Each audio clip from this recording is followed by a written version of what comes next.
Hello, Divine Collective. It is Divine here with Living Out Loud. Okay, so happy you're here on the channel. If you're new, go ahead and subscribe, join the family. If you're coming back, welcome back, fam. So happy that you're here with me.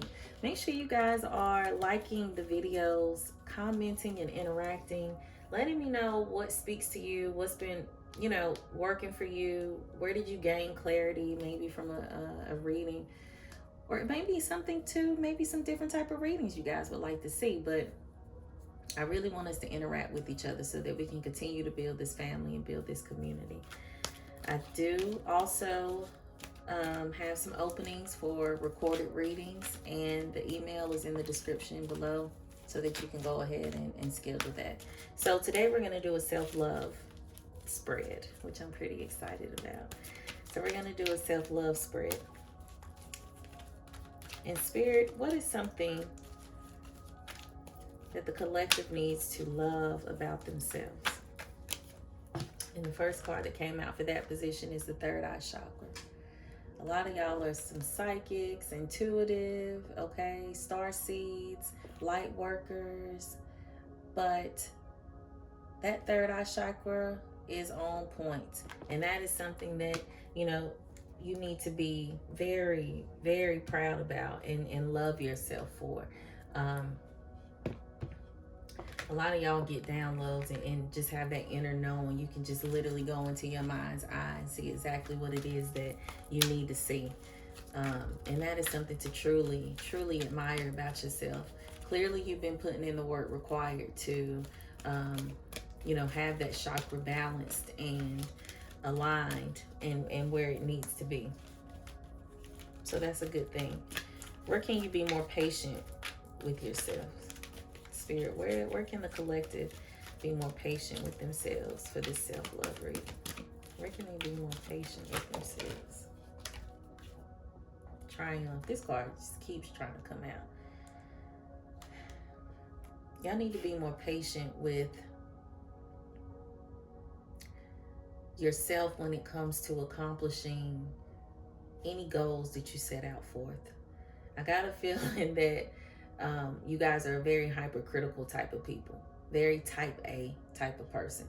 It's making me think about overachiever who was a child who was still in grade school, and they don't make anything lower than an A plus, high A. And if they get an A minus, a B, they are literally having a conniption. Okay, the world feels like it's over. They feel like they're not successful. They feel like the track record has been demolished. It's like how the worth is tied to being a high achiever and things looking a certain type of way. And if it doesn't look that way, then something is wrong with it.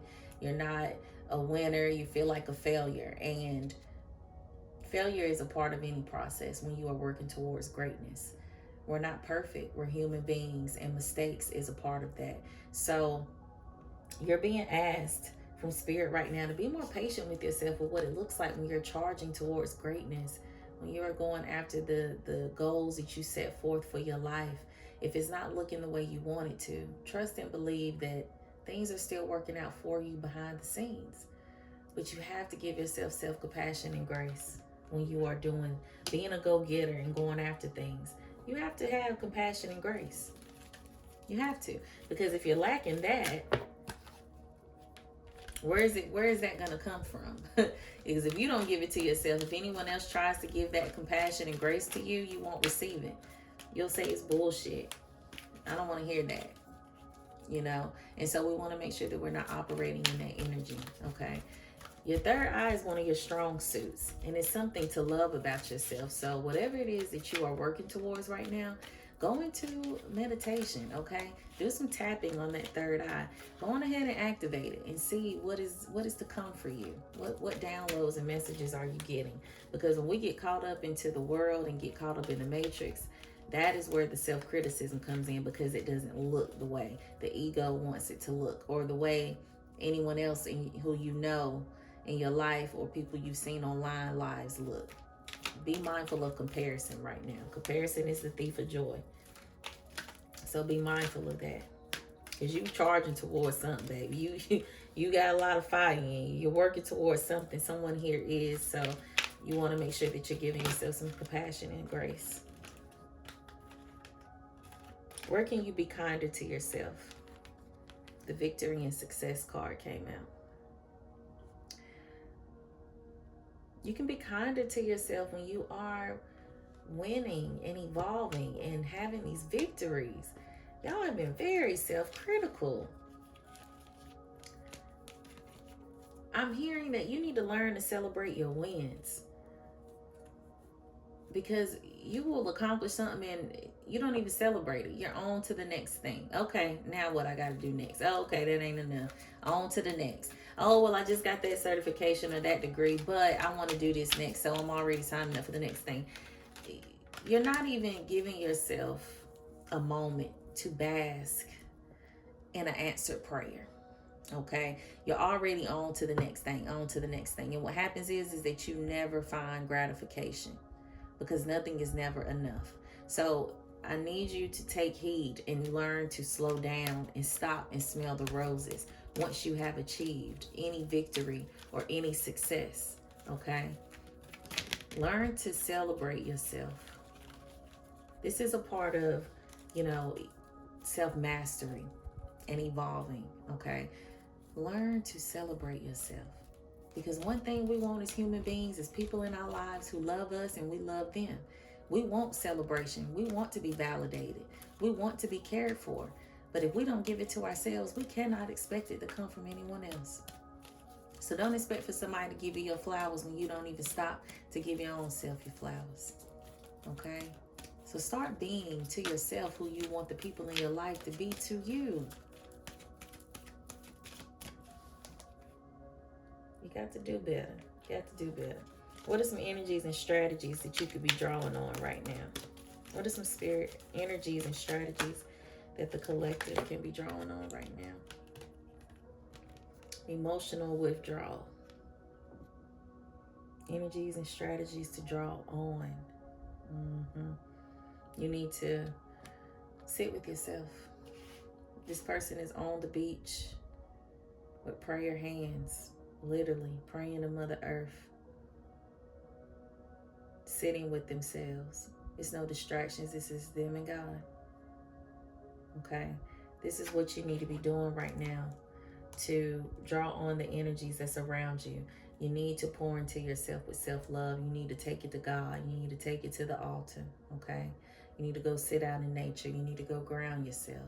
Some of you need to go to the beach. Some of you have been wanting to go to the beach and have felt a nudge to be there, to listen to the waves, to release the burdens.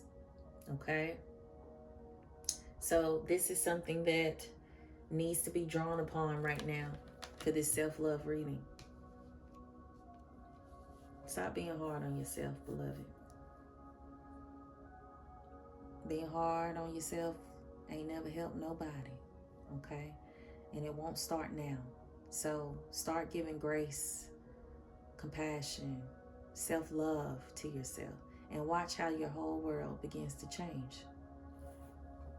Let's see what the self-care message is for you guys too. Even though you need to do some emotional regulation, you need to use your coping skills right now. You need to think about what brings you joy, what helps you to process. Some of you need to journal. Some of you need to scream. You need to release a lot of emotions that's been pent up inside. Some of you are going to be doing something new, which is giving yourself more grace, compassion, and self-love. That alone is already in the journey for you, but it's necessary to go where you're trying to go. It's necessary. Take a walk. Getting in nature. You need to go be one with spirit. No distractions neither. Try to be present. Listen to the birds, okay? Listen to the sounds. Use your senses. Do your best to not be distracted by listening to anything right now, because you need to go inner. You need some more inner standing, and you need to go inside, okay? This isn't the time to be distracted and having outside noise in your head right now. This is a time for you to connect with yourself and with spirit. I said this earlier, you need to connect with your ancestors. You need to take it to the altar. You need to go be one with spirit. See this tree here, right? That tree of life, that third eye, picture of that. You need to go connect. You need to remember where you come from. Who got your back? Who with you? And understand that they working for you behind the scenes.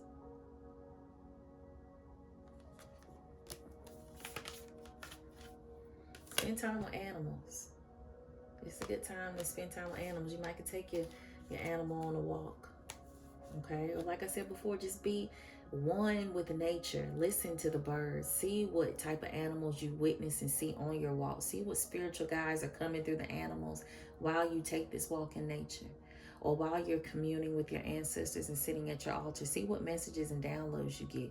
Some of you may see spirit animals through your meditations. And then I want you to do your research and look up the meaning to those animals as well. And read. You need to get a good book so you can kind of disconnect. Do the work that's required for you to get some more understanding and do what's necessary so that you can improve your self-love and self-efficacy. And then once you've done your work, I want you to pick up a good book and read. Okay? Immerse yourself into a new world and know that yours is working out for your good. If this message resonated with you, leave a comment below saying all is well in my world. All is well in my world. We're going to go ahead and claim it. Okay? With that being said, I'll see you guys in the next video. Peace and love.